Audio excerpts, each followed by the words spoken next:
ऐवान में क्या हुआ आपको बताते हैं कि सिंध असेंबली के बजट इजलास में शदीद गर्मा गर्मी रही। एमक्यूएम और पीपल्स पार्टी अरकान के दरमियान तल्ख और सख्त जुमलों का तबादला भी हुआ। फरहान अंसारी के मुबैना गैर पार्लिमानी अल्फाज के इस्तेमाल पर पीपल्स पार्टी अरकान ने नशस्तों पर खड़े होकर एहतजाज किया।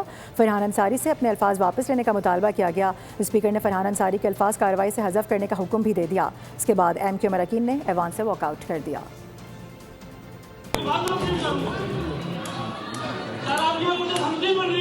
जी तशरीफ रखिए फरहान अंसारी साहब, तशरीफ रखिए फरहान अंसारी साहब, बैठ जाइए, बैठ जाइए। राजा रज़ाक साहब, राजा रज़ाक साहब, राजा रज़ाक साहब, राजा रज़ाक साहब स्पीच करेंगे। जी तशरीफ रखिए फरहान अंसारी साहब। राजा रज़ाक साहब, राजा रज़ाक साहब बात करेंगे। राजा रज़ाक साहब बात करेंगे, आप प्लीज तशरीफ रखिए। जी बैठिए, माज साहब बैठिए। राजा रज़ाक साहब जी बैठिए।